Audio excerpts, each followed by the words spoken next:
Naghanda ako para sa unang kaarawan ng aking anak. Ngunit ang tadhana ay may ibang regalong nakahanda para sa akin. Isang regalong kasing pait ng lason at kasing lamig ng kamatayan. Maingat kong inaayos ang aking mamahaling kwintas sa harap ng salamin sa silid-aklatan ng aming mansyon. Ang bawat diamante ay nagniningning, tila mga matang nangungutya sa aking kamangmangan. Sa labas, naririnig ko ang masayang tawanan ng mga bisita at ang malakas na tugtog ng orkestra, isang pagdiriwang para kay Baby Liam. Ngunit ang lahat ng ingay na iyon ay tila naglaho nang marinig ko ang familiar na boses mula sa kabilang bahagi ng makapal na kurtina. Isang pirma lang, Serafina. Pagkatapos nito, tapos na ang pagpapanggap ko sa bobong babaeng yan. Mapapasatin na ang lahat ng ari-arian na pinaghirapan niya at sa wakas, magiging malaya na tayo. Ang boses ni Leandro ay puno ng puot, malayo sa malambing na asawang kilala ko. Pero Leandro, paano si Liam? Ninang ako ng bata. Hindi ba masyadong masakit ito para kay Flora? Ang boses ni Serafina ay malambot, tila nagmamalasakit. Ngunit alam ko ang tono ng isang ahas kapag nakahanap ito ng biktima. Huwag kang mag-alala, mahal ko. Si Mama na ang bahala sa kanya. Gagawin nating mukhang baliw at iresponsable si Flora sa harap ng lahat. Siya ang nagtrabaho, tayo ang magpapakasasa. Nararapat lang ito sa kanya dahil masyado siyang nagmamarunong sa negosyo. Isang mahinang halakak ang sumunod na tila isang kutsilong humihiwa sa aking kaluluwa. Sa sandaling iyon, ang hangin sa silid ay naging kasing bigat ng tingga. Ang aking puso, na dati ay puno ng pagmamahal, ay tila binalot ng makapal na yelo. Walang luhang pumatak sa aking mga mata. Sa halip, naramdaman ko ang isang uri ng kalinawan, isang malamig at rasyonal na pag-unawa. Ang lahat ng aking sakripisyo, ang bawat gabing puyat ko para isalba ang kumpanya ng mga Alvarado, ay ginamit lamang nila upang busugin ang kanilang sariling kasakiman. Hindi pa ako nakakahakbang palayo nang bumukas ang pinto at pumasok si Doña Salvacion, ang aking biyenan, kasama ang 2 abogado. Ang kanyang mukha ay kasing tigas ng semento, hawak ang isang makapal na dokumento. Flora, narito ka lang pala. Pirmahan mo na ito. Nayon din, utos niya, ang kanyang tinig ay walang bahid ng pag-aalinlangan. Ito ang dokumentong maglilipat ng pangangasiwa ng iyong mga share kay Leandro. Masyado ka ng pagod sa pag-aalaga kay Liam. Hayaan mo na ang asawa mo ang humawak ng mabibigat na desisyon sa kumpanya. Mama, hindi ba pwedeng bukas na natin pag-usapan ito? Birthday ni Liam. Ang aking tinig ay nanatiling kalmado. Isang maskara na nagtatago ng naglalagablab na apoy sa loob. Huwag mo akong sagutin ng ganyan, Flora. Wala kang utang na loob, sigaw niya, sapat na lakas para marinig ng ilang bisita sa labas. Kung hindi dahil sa pamilya namin, saan ka dadamputin? Pirmahan mo ito kung ayaw mong ipahiya kita sa harap ng lahat ng mga negosyanteng narito. Huwag mong pilitin ang aking pasensya, dahil alam mo kung anong kaya kong gawin sa reputasyon mo. Lumingon ako at nakita ko si Leandro na lumabas mula sa likod ng kortina, kasunod si Serafina. Ang aking asawa ay lumapit sa akin. Ang kanyang kamay ay humawak sa aking balikat. Isang hawak na dati ay nagbibigay ng init. Ngunit na yon ay tila haplos ng isang bangkay. Please, hon, para ito sa kinabukasan natin. Para kay Liam. Bulong ni Leandro. Ang kanyang mga mata ay puno ng kasinungalingan. Tiningnan ko silang tatlo. Ang biyenang mapang-api, ang asawang taksil, at ang kaibigang ahas. Nararamdaman ko ang kanilang pagmamadali, ang kanilang uhaw na makuha ang huling peraso ng aking kapangyarihan habang ako ay nasa aking pinakamahina na sandali. Ngunit nagkakamali sila. Sa isang iglap, tila tumigil ang mundo. Naalala ko ang bawat pisong ipinuhunan ko, ang bawat pawis na ibinuhos ko, para sa pangalang Alvarado na dati ay malapit ng mabangkarot. Ang aking pagkatao bilang isang tapat na asawa ay gumuho, at sa lugar nito ay bumangon ang isang babaeng hindi nila kailanman nakilala. Ang aking isip ay mabilis na nagkalkula. Ang dokumentong hawak ni Doña Salvacion ay ang General Power of Attorney. Ngunit ang hindi nila alam, bago pa man ang gabing ito, ay nailipat ko na ang tunay na pagmamay-ari ng mga asset sa isang blind trust na tanging ako at ang aking anak lang ang may kontrol. Kinuha ko ang pluma mula sa mesa. Ang aking kamay ay hindi nanginginig. Sa isang mabilis na galaw, idinikit ko ang aking pirma sa papel. Nakita ko ang paghinang ng tagumpay sa mga mata ni Doña Salvacion at ang mapanlokong ngiti sa mga labi ni Leandro. Akala nila ay nanalo na sila. Akala nila ay nakuha na nila ang lahat. Ayan, tapos na, sabi ko. Ang aking boses ay malamig at walang emosyon. Inayos ko ang aking gown at tumitig ng diretso sa mga mata ni Leandro. Ang kanyang ngiti ay biglang naging alanganin nang makita ang kakaibang kislap sa aking mga mata. Salamat, Flora. Alam ko namang maiintindihan mo, sabi ni Leandro. Akmang hahalikan ako sa no. Umiwas ako ng bahagya, sapat lamang para hindi niya ako madikit. Mumiti ako ng napakanipis, isang ngiting hindi umabot sa aking mga mata. Huwag kang magpasalamat, Leandro. Sapagkat ang pinirmahan ko ay hindi ang iyong kalayaan, kundi ang iyong hatol. Bulong ko sa kanyang tainga, sapat lamang para siya lang ang makarinig. Bago pa man siya makasagot, tinalikuran ko na sila at naglakad palabas ng silid ng may taas noong bignidad. Ang bawat hakbang ko sa marangyang carpet ay tila isang martsa patungo sa digmaan. Paglabas ko sa harden, sinalubong ako ng aking secretary na si Esperanza na may hawak na cellphone. Ma'am, handa na ang lahat. Naka-freeze na ang mga personal accounts na ginagamit nila para sa party na ito. Ulat niya. Ngunit napansin ko ang bahagyang panginginig ng kanyang boses. Tumango ako at kinuha ang aking sariling phone. Pinindot ko ang isang button upang tawagan ang aking abogado. Catalina, simulan na ang phase 1. Putulin mo ang lahat ng credit lines ng mansyong ito. Nayon din. Habang pinapanood ko ang mga bisita na masayang kumakain at umiinom gamit ang aking pera, alam kong sa loob ng ilang minuto, ang lahat ng karangyaang ito ay guguho. Ngunit habang tinitingnan ko si Esperanza, napansin ko ang isang anino ng pag-aalinlangan sa kanyang muka. May mali. Biglang tumunog ang aking phone. Isang text message mula sa isang hindi kilalang numero. Hindi lang si Leandro ang may hawak ng susi sa iyong kaharian, Flora. Tumingin ka sa iyong likod. Lumingon ako at doon, sa dilim ng balkonahe, nakita ko si Doña Salvacion na may hawak na isa pang dokumento. Isang dokumentong may tatak ng korte. Isang dokumento para sa agarang pag-alis sa akin ng kustodya kay Liam dahil sa paratang ng mental instability. Naramdaman ko ang paglamig ng aking dugo. Hindi pa tapos ang kanilang laro at mas marumi ito kaysa sa aking inaasahan. Ang gabi ng pagdiriwang ay naging gabi ng lihim na digmaan. Nanatili akong nakatayo sa gitna ng harden. Ang malamig na simoy ng hangin ay humahaplos sa aking balat. Ngunit ang mas matinding lamig ay nagmumula sa dokumentong iwinawagayway ni Doña Salvacion mula sa balkonahe. Ang utos ng korte para sa pansamantalang kustodiya, isang mabilis at maruming atake na hindi ko inasahan ng ganito kaaga. Hindi ako sumigaw. Hindi ako tumakbo patungo sa kanya upang agawin ang papel. Sa halip, huminga ako ng malalim. Hinahayaang ang bawat himaymay ng aking emosyon ay maging kasing tigas ng asero. Alam ko ang laro nila. Gusto nilang mawalan ako ng kontrol.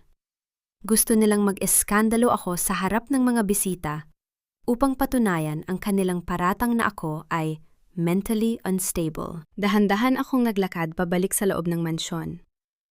Ang tunay na lakas ay hindi matatagpuan sa lakas ng boses, kundi sa lalim ng katahimikan. Nang makasalubong ko si Doña Salvacion sa pintuan ng engrandeng sala, ang kanyang ngiti ay puno ng kamandag. Ano, Flora? Akala mo ba ay ikaw lang ang marunong magplano? Sa pamilyang ito, ang kapangyarihan ay hindi nakukuha sa talino lamang, kundi sa kung sino ang mas may kakayahang manira. Bulong niya. Ang amoy ng kanyang mamahaling pabango ay tila amoy ng nabubulok na bulaklak para sa akin. Mama, masyado pa itong maaga para madiwang. Sagot ko sa pinakamahinahon kong tono.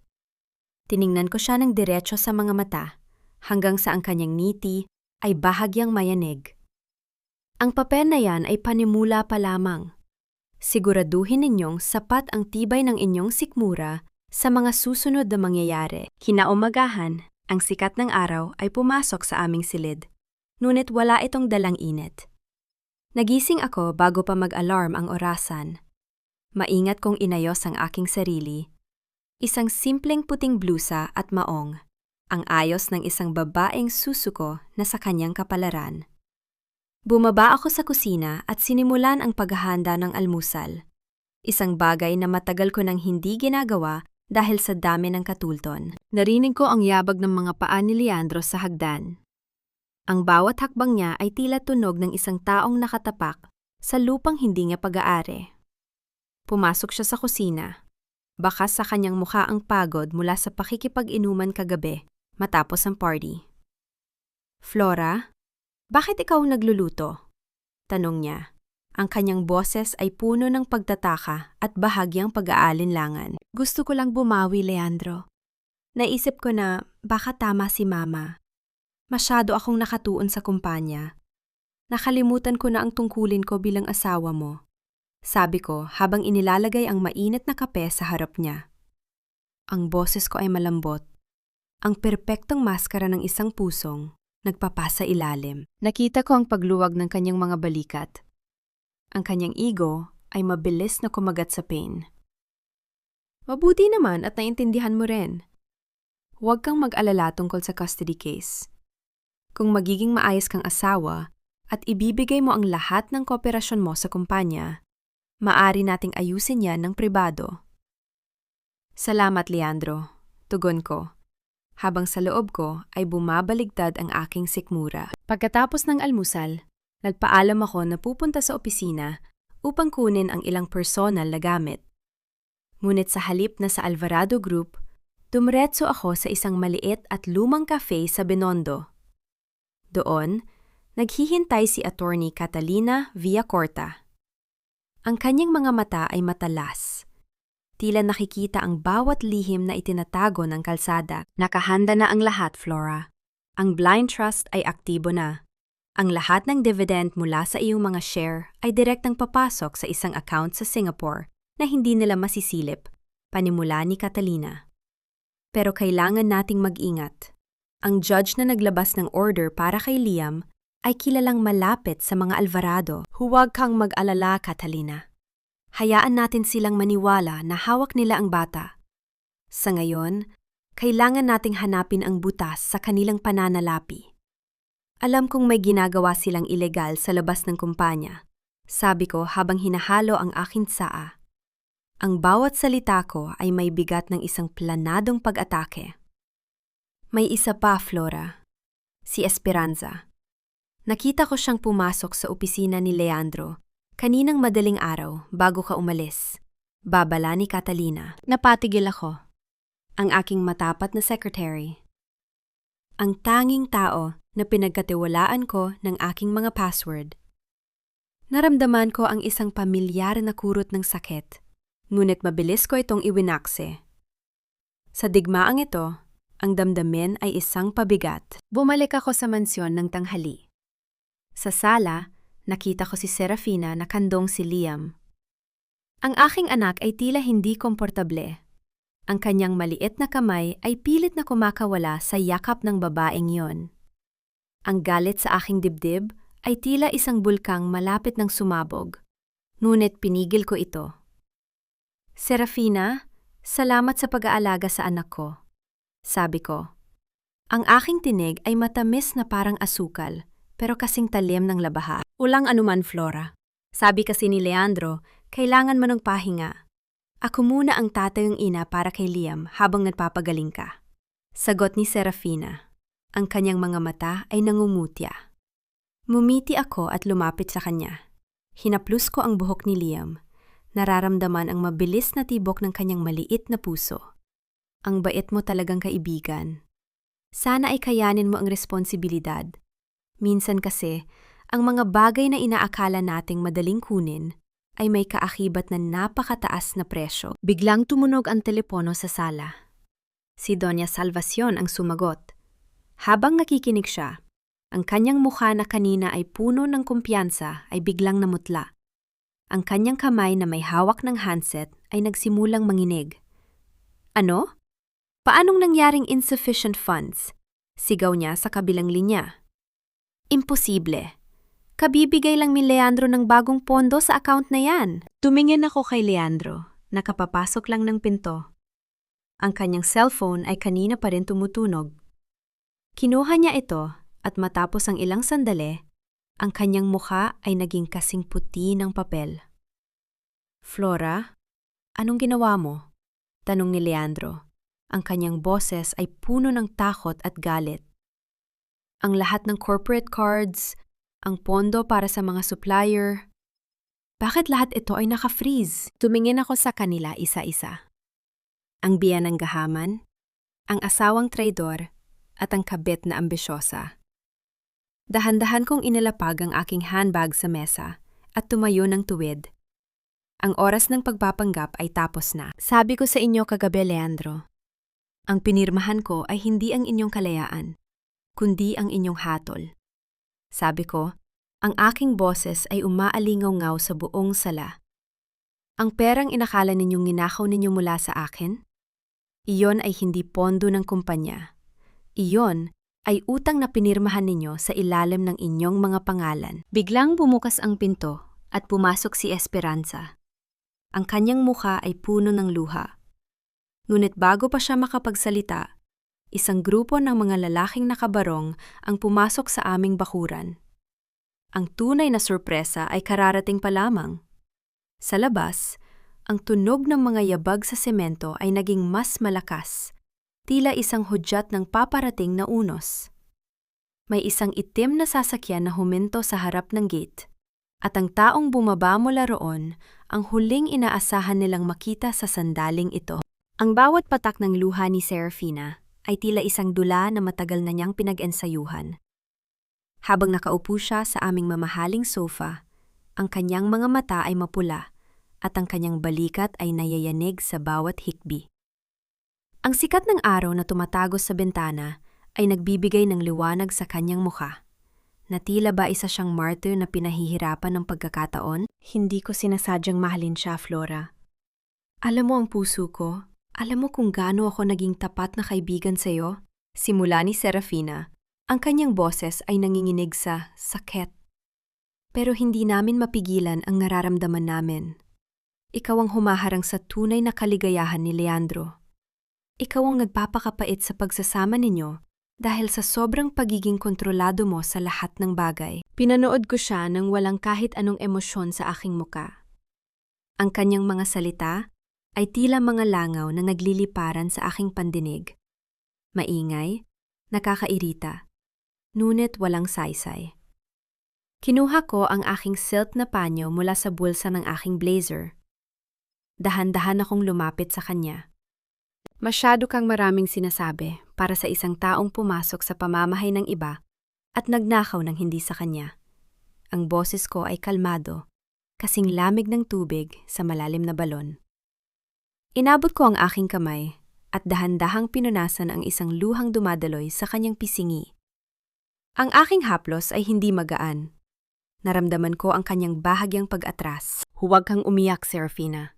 Nakakasira yan ng iyong makeup, bulong ko. Pagkatapos ay itinapon ko ang panyo sa basurahan sa tabi ng sofa nang hindi inaalis ang tingin sa kanya. Ang mga luhang yan ay walang halaga sa akin. Hindi mo ako makukuha sa drama mo. Flora, tama na yan! Ang sigaw ni Leandro ay bumasag sa katahimikan. Pumasok siya sa sala, ang kanyang muka ay mapula sa galit. Agad siyang lumapit kay Serafina at niyakap ito. Tila ba pinoprotektahan ang isang inosenteng bata mula sa isang halimaw. Wala ka na bang puso? Kita mo nang nasasaktan ng tao, lalo mo pang dinidiinan? Napakawalang hiya mo! Lumingin ako sa aking asawa. Ang lalaking ipinaglaban ko sa aking pamilya. Ang lalaking binuo ko mula sa wala. Walang hiya ako dahil nalaman ko ang kataksilan ninyo? O walang hiya ako dahil hindi ako umiyak at nagmakaawa sa inyo? Napaka-selfish mo, Flora. Lagi na lang tungkol sa'yo. Lagi na lang tungkol sa kumpanya mo. Sigaw ni Leandro. Ang kanyang mga ugat sa leeg ay lumalabas na. Si Serafina, binigyan niya ako ng pagmamahal na hindi mo naibigay dahil abala ka sa pagbibilang ng pera mo. Siya ang nagparamdam sa akin na lalaki ako, hindi lang isang tauhan sa ilalim ng iyong mga paa. Mumiti ako ng bahagya, isang mabilis at mapait na ngiti. Kung ganoon, Leandro, magsama kayo sa pagmamahalan ninyo. Pero siguraduhin mong sapat ang pagmamahal na yan para pakainin kayo. Naglakad ako patungo sa console table at kinuha ang aking handbag at ang susi ng aking sasakyan. Ang tunay na sorpresa ay hindi pa nagsisimula. Anong ibig mong sabihin? Tanong ni Serafina. Ang kanyang pag-iyak ay biglang tumigil nang marinig ang tungkol sa pera. Huminto ako sa tapat ng pintuan at lumingon sa kanila.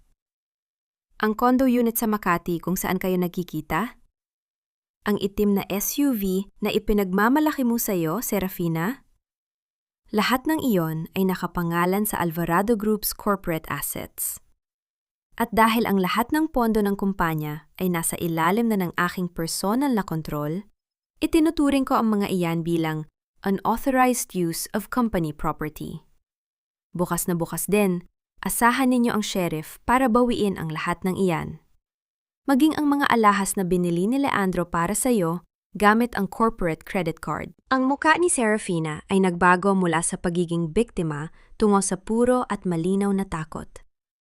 Hindi mo pwedeng gawin yon. Regalo iyon ni Leandro sa akin. Ang magnanakaw ay walang karapatang mag-ari ng ninakaw niya. Sagot ko ng walang kurap. Sa sandaling yon, mabilis na lumapit sa akin si Doña Salvacion. Hindi ko napansin ang bilis ng kanyang pagkilos hanggang sa maramdaman ko ang isang matinding hapdi sa aking kaliwang pisingi. Ang tunog ng malakas na pagtama ng kanyang palad sa aking balat ay umalingaw-ngaw sa buong sala, na tila ba isang pagputok ng baril sa gitna ng gabi. Napatagilid ang aking mukha dahil sa lakas ng sampal. Naramdaman ko ang lasa ng dugo sa loob ng aking bibig. Nanatili akong nakatayo, hindi gumagalaw. Hinahayaan ng sakit na maging gasolina para sa aking determinasyon. Dahan-dahan kong ibinalik ang aking tingin sa aking biyenan. Iyan ay para sa pagiging suwail mong asawa at walang galang na manugang. Hingal na sabi ni Doña Salvacion, ang kanyang mga mata ay nanlilisik sa galit.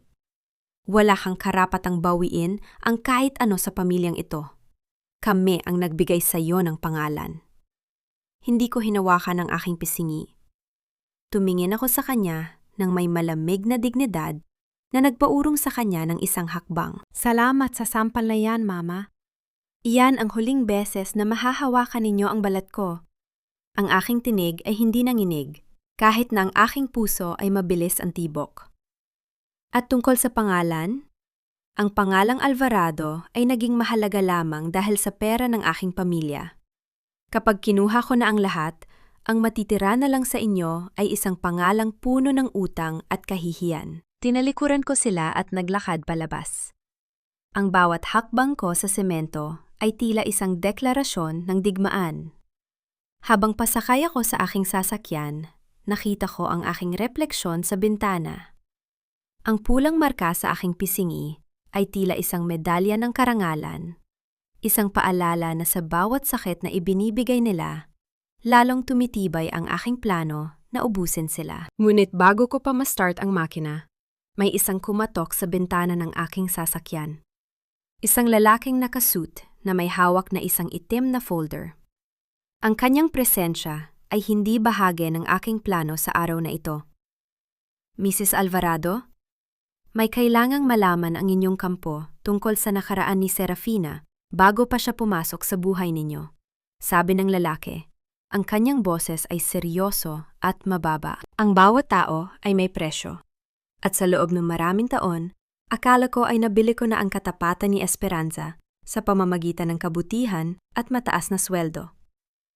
Ngunit habang nakatayo ako sa pintuan ng aking pribadong opisina at pinagmamasdan siyang mabilis na nagtitipa sa aking computer, na-realize ko na ang takot at kasakiman ay mas malakas na motibasyon kaysa sa utang na loob. Dahan-dahan kong isinara ang pinto. Ang tunay na tunog ng pag-lock ng pinto ay tila isang haton ng kamatayan sa katahimikan ng silid. Napatalon si Esperanza. Halos mahulog ang kanyang baso sa gulat. Ang kanyang mukha ay agad na nawalan ng kulay. Tila isang tilang binuhusan ng chlorine. Ma'am Flora, kanina pa po ba kayo riyan? Ang kanyang boses ay nanginginig. Ang kanyang mga daliri ay pilit na itinatago ang USB drive na nakasaksak sa aking CPU. Tapusin mo na ang ginagawa mo, Esperanza. Huwag mo hayaang mabulok ang pagkakataong ibinigay sa iyo ni Leandro. Sabi ko, habang dahan-dahang naglalakad patungo sa aking silya. Naupo ako ng may otoridad. Ang aking mga mata ay nakapako sa kanya. Malamig, mapanuri, at walang bahid ng awa. Agad na lumuhod si Esperanza sa sahig. Ang tunog ng kanyang mga tuhod na tumama sa matigas na tiles ay sapat na upang maramdaman ko ang kanyang desperasyon.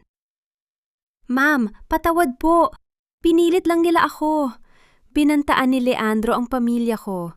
Sasabihin daw niya sa pulis na ako ang nagnakaw ng pondo noon kung hindi ko ibibigay ang mga password ninyo. Pinanood ko siyang humagulgol. Sa ibang pagkakataon, baka nayakap ko pa siya at tinulungan. Pero ngayon, ang bawat luha niya ay tila isang insulto sa aking katalinuhan. Tumayo ka, Esperanza. Hindi ko kailangan ng grama mo. Ang aking tinig ay kasing talim ng labaha. May dalawa kang pagpipilian. Ngayon din, tatawag ako ng security at ipapakulong kita sa kasong industrial espionage at qualified theft. O, gagawin mo ang eksaktong sasabihin ko at baka lang, maisalba ko ang lisensya mo. Mabilis siyang tumingala. Ang kanyang mga mata ay puno ng takot at pag-asa. Ano po ang gagawin ko, ma'am? Kinuha ko ang isang maliit na piraso ng papel mula sa aking drawer. Isinulat ko roon ang isang bagong set ng mga codes. Mga codes para sa isang offshore account sa Cayman Islands na mukhang puno ng bilyon-bilyon. Ngunit sa katotohanan ay isang honeypot account na idinisenyo ko para sa mga magnanakaw. Ibigay mo ito kay Leandro. Sabihin mo, ito ang master access sa aking personal trust fund. Siguraduhin mong maniniwala siya na ito ang pinaka-importanteng sikreto ko, utos ko. Habang nagsasalita ako, kinuha ko ang isang maliit na device, isang wiretap na kasing liit ng botones, at idinikit ito sa ilalim ng aking sariling desk na alam kong gagamitin ni Leandro kapag wala ako. Kinahapunan, mula sa aking laptop sa isang tagong lokasyon, narinig ko ang tagumpay sa kabilang linya. Ang boses ni Leandro at Serafina ay puno ng kagalakan, tila mga batang nakakuha ng premyo sa perya. Sabi ko na sa'yo, Serafina, hindi tayo matatalo ng babaeng yan. Hawak na natin ang susi ng kanyang kaharian. Ang halahak ni Leandro ay umaalingangaw sa speaker ng aking computer. Galing mo talaga, mahal ko. Ngayon, makakaalis na tayo sa mansyong ito at mabibili na natin ang lahat ng gusto natin nang hindi humihingi ng permiso sa reyna na yon. Sagot ni Serafina. Ang kanyang boses ay malambing at puno ng pagnanasa. Nakaramdam ako ng matinding pandidiri habang pinakikinggan ang kanilang pagdiriwang. Pinanood ko sa aking screen ang real-time data transfer. Ang bawat sentimong inililipat nila mula sa honeypot account ay otomatikong naditrigger ng isang digital paper trail na direktang naguugnay sa kanilang mga personal na IP address sa aktong pagnanakaw. Hinahayaan ko silang mabusog sa kanilang sariling kasakiman. Ang mas matangkad na lipad, mas masakit ang pagbagsak. Ngunit sa gitna ng aking panonood, biglang uminit ang aking cellphone sa ibabaw ng mesa. Isang tawag mula sa isang private line na tanging ang head ng aking security team sa bangko ang nakakaalam. Agad kong sinagot ang tawag. Ang boses sa kabilang linya ay seryoso, malamig, at walang halong biro. Mrs. Alvarado, kailangan ninyong malaman ito agad. May nagaganap na unauthorized physical withdrawal sa main branch. Isang babaeng nagngangalang Doña Salvacion ang narito ngayon. Bit-bit ang utos ng korte para sa kustodiya ni Liam. Kinagamit niya ang dokumentong yon upang i-freeze at ilipat ang lahat ng education fund at inheritance trust na nakapangalan sa inyong anak patungo sa kanyang personal na kontrol. Naramdaman ko ang tila paghinto ng pintig ng aking puso. Ang aking dugo ay biglang naging kasing lamig ng yelo. Maari nilang kunin ang pera ko, ang kumpanya ko, o kahit ang dangal ko. Pero ang kinabukasan ng anak ko? Iyon ang linyang hindi nila dapat tinawid. Anong ibig mong sabihin? Hindi ba't protektado ang trust fund na yan? Ang boses ko ay halos pabulong na sa tinde ng galit. Opo, ma'am. Pero may isa pang pumirma sa dokumento bilang co-guardian. Ang pangalan ay Esperanza. At may kalakip itong video ng inyong pirma na mukhang kinuha kanina lamang sa inyong opisina. Napatitig ako sa kawalan. Ang pain na ibinigay ko kay Esperanza ay bumalik sa akin bilang isang matalim na sibat. Hindi lang pala si Leandro ang kausap niya. Ang traidor ay may mas malalim pang pinaglilingkuran. Ang hangin sa loob ng marangyang sala ng mga Alvarado ay kasing pait ng lason. Pagpasok ko, bumungad sa akin ang isang tanawing tila hango sa isang dula, isang lisyang paghuhukom kung saan ako ang nakatagdang bitayin.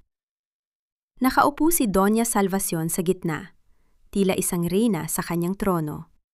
Hawak ang isang mahabang rosaryo na ang bawat butil ay tila patak ng dugo sa aking paningin. Sa paligid niya ay ang mga kamag-anak ng mga Alvarado, mga taong pinakain ko at binihisan sa loob ng maraming taon. Ngunit na yon ay nakatingin sa akin nang may panghuhusga at panunuya. Narito na ang ating dakilang manugang. Ang boses ni Doña Salvacion ay puno ng sarkasmo.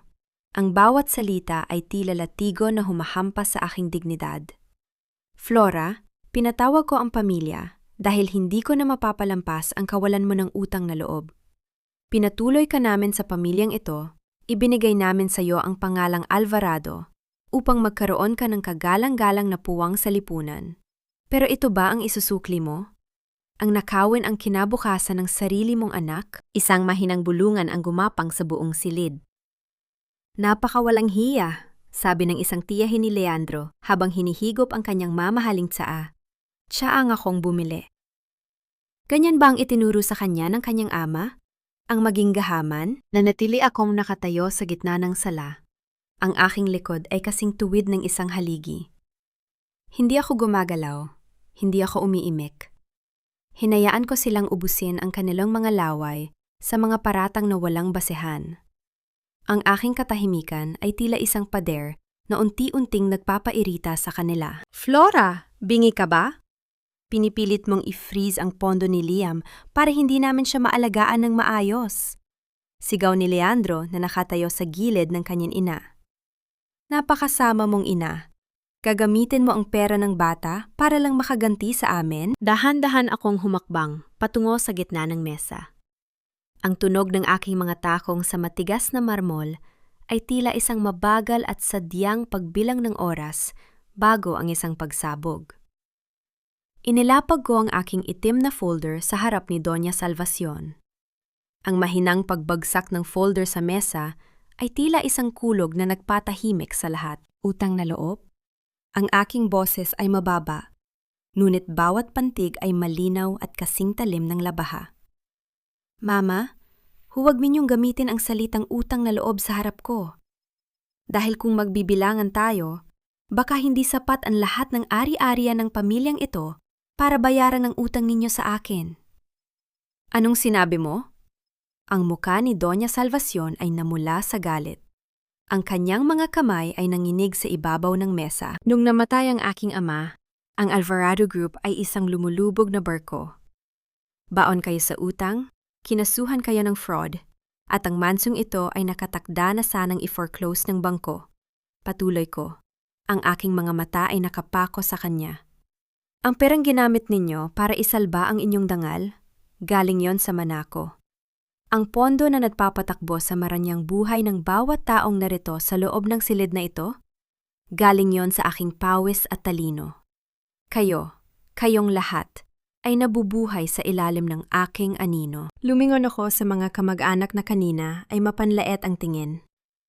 Ngayon, isa-isa silang nag-iwas ng paningin, tila mga asong napatigil sa tahol. Leandro, ang trust fund ni Liam ay protektado ng aking pirma bilang primary guardian.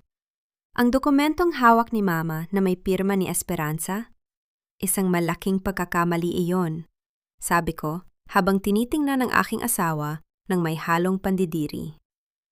Esperanza was a fool to believe she could forge my digital signature. Ang video na sinasabi ninyo, panoorin ninyong mabuti. It was a pre-recorded loop from a security test 3 months ago. Hindi totoo yan. Nakita ko ang abogado. May order na ang korte. Sigaw ni Doña Salvacion, pilit na ibinabalik ang kanyang nawawalang autoridad. Ang korte ay nakatanggap na ng aking counter-affidavit kaninang umaga. Kalakip ang ebidensya ng malversation of funds na ginawa ninyong dalawa ni Leandro. Dagdag ko. Gusto ninyo ang bata? Ibigay ninyo sa akin ang lahat ng perang ninakaw ninyo sa kumpanya. Ibigay ninyo sa akin ang inyong mga resignation letters. Kung hindi lang custody case ang haharapin ninyo, kundi isang habambuhay na pagkakakulong sa kasong plunder. Isang biglang kalabog mula sa pinto ang bumasag sa tensyon. Pumasok ang isang matandang lalaki, may hawak na tungkod, ngunit ang kanyang tindig ay bakas ang kapangyarihan. Si Lolo Ben, ang pinakamatandang stockholder at ang tanging taong iginagalang ng pamilya Alvarado. Tama ang bata. Ang boses ni Lolo Ben ay malalim at puno ng bigat. Salvacion, Leandro. Nakita ko ang mga audit reports. Masyado kayong naging gahaman. Nakalimutan ninyo na ang pundasyon ng pamilyang ito ay ang katapatan ng ama ni Flora. Kayo ang may utang na loob sa kanya, hindi ang baligtad. Natahimik ang buong sala. Si Doña Salvacion ay tila isang kandilang unti-unting nauubos. Ang kanyang mukha ay puno ng pagkatalo. Ngunit sa likod ng kanyang mga mata, nakita ko ang isang huling kislap ng kabaliwan. Isang desperadong hakbang mula sa isang taong wala nang mawawala. Hindi ninyo ako mapapalaya sa sarili kong bahay, sigaw ni Doña Salvacion. Leandro, tawagan mo ang mga pulis. Sabihin mo, may intruder sa loob ng mansyon. Sabihin mo, tinatangka ni Flora na dukutin ang apo ko. Mama, huwag! Pigil ni Leandro, pero huli na. Mula sa malayo, narinig namin ang isang tunog na nagpatahimik sa lahat. Ang mahaba at nakakangilong hiyaw ng sirena ng pulis. Hindi lang isa, kundi mukhang marami silang paparating. Ang tunog ay papalapit ng papalapit.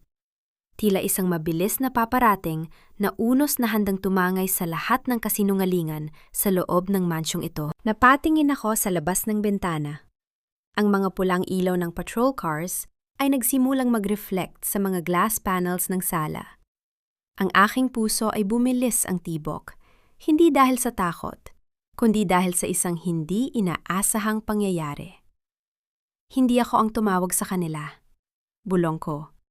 Ang aking isip ay mabilis na nag-iisip kung sino ang nagtraidor sa amin sa huling sandali. Bumukas ng marahas ang pinto ng mansyon.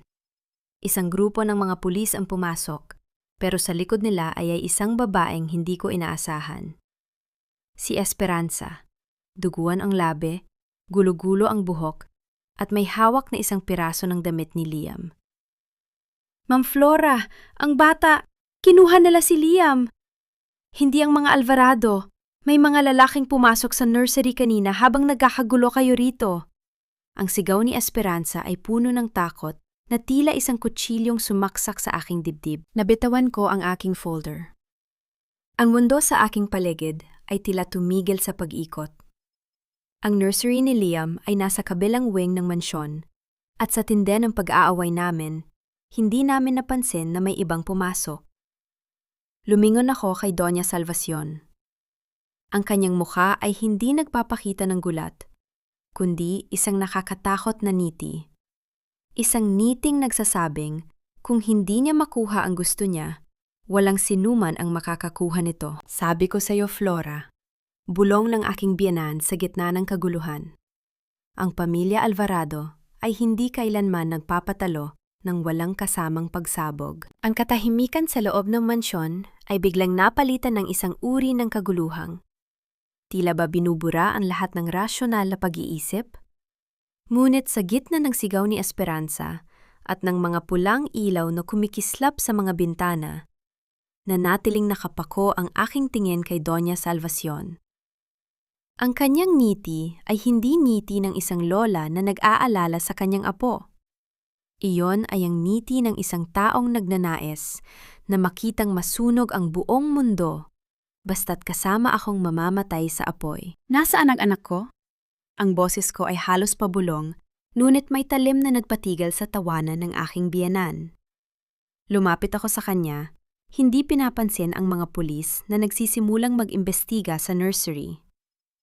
Sabihin mo sa akin, Salvacion, bago ko pa maisip ang gamitin ang lahat ng koneksyon ko para siguraduhing hindi ka na makakalabas ng buhay sa kulungan. Wala akong kinalaman sa sinasabi mo, Flora. Sagot niya, habang hinahaplos ang kanyang rosaryo, na tila ba isang banal na proteksyon? Baka naman ang mga taong kinalaban mo sa negosyo ang kumuha sa bata. O baka naman ang sarili mong karma? Hindi ko na siya sinagot. Tinalikuran ko ang kaguluhan sa mansyon at lumabas patungo sa madilim na bahagi ng garden, malapit sa kalsada. Alam kong may isang tao na hindi nakikigulo rito. Isang tao na biglang naglaho nang pumasok ang mga pulis. Si Serafina. Natagpuan ko siya sa likod ng gazebo, sa ilalim ng isang matandang puno ng nara. Nakatayo siya roon, nakatingin sa malayo. Ang kanyang muka ay walang bakas ng luhang ipinakita niya kanina sa sala. Ang sikat ng buwan ay tumatama sa kanyang balat, na nagbibigay sa kanya ng isang anyong tila isang malignong nag-aabang ng biktima.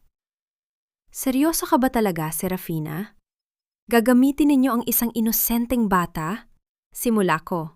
Ang aking tinig ay kasing lamig ng simoy ng hangin sa gabi. Dahan-dahan siyang lumingon sa akin. Ang kanyang mga mata ay hindi na puno ng takot.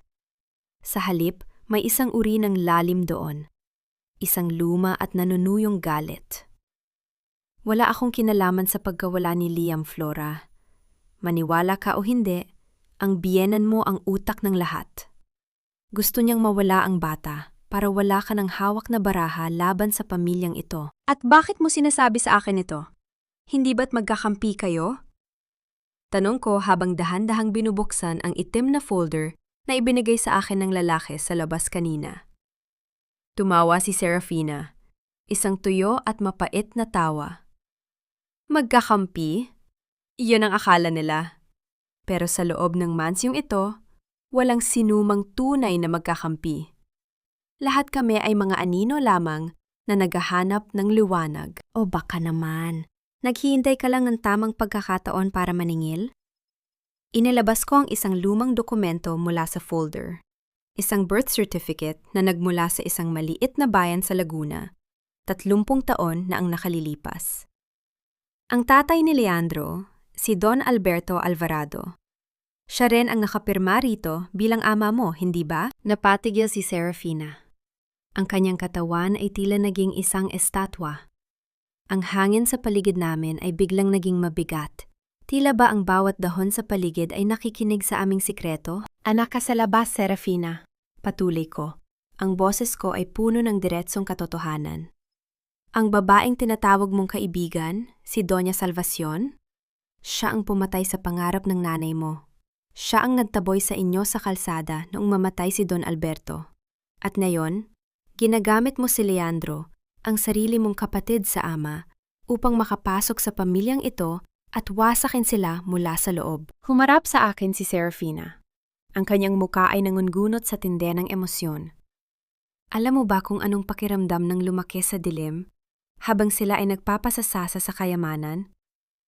Alam mo ba ang hirap na dinanas ko makalapit lang sa kanila? Oo, Flora. Kapatid ko si Leandro. Pero wala akong pakialam. Gusto kong makita ang pamilyang ito na lumuhod sa putikan, gaya ng pagluhod ko noong bata pa ako. Nasaan si Liam? Ulit ko. Hindi hinahayaang makuha niya ako sa kanyang emosyon. Kung gusto mong mawasak si Salvacion, kailangan mo ako.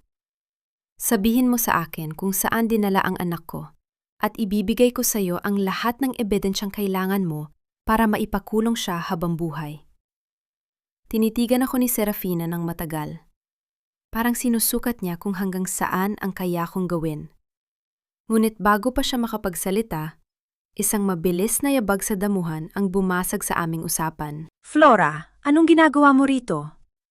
Ang sigaw ni Leandro ay puno ng galit at hinala. Pumasok siya sa gitna naming dalawa, mabilis na hinila si Serafina palayo sa akin. Ano na namang ginagawa mo kay Serafina?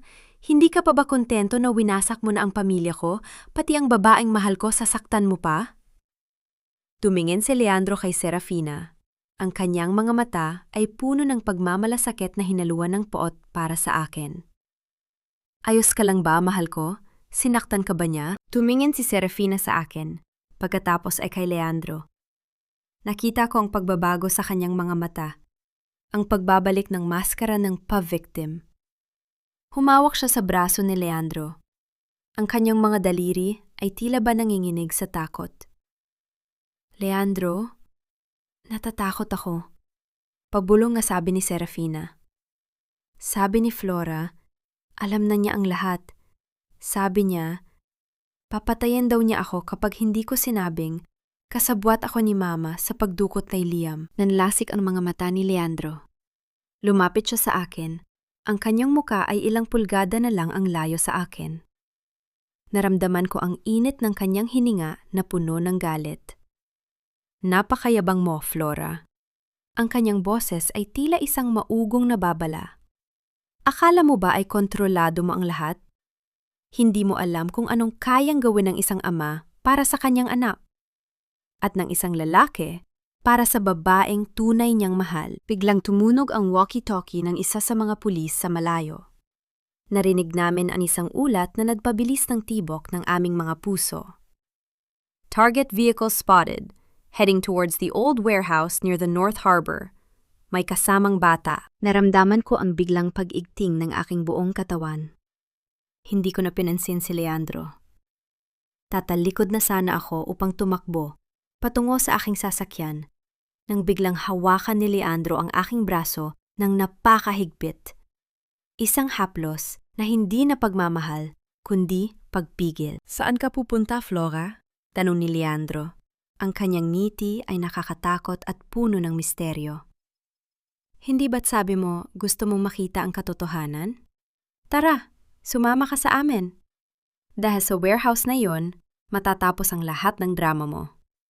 May isang bagay sa tono ng boses ni Leandro na napabanaag sa akin ng isang posibilidad na mas masama pa sa pagdukot.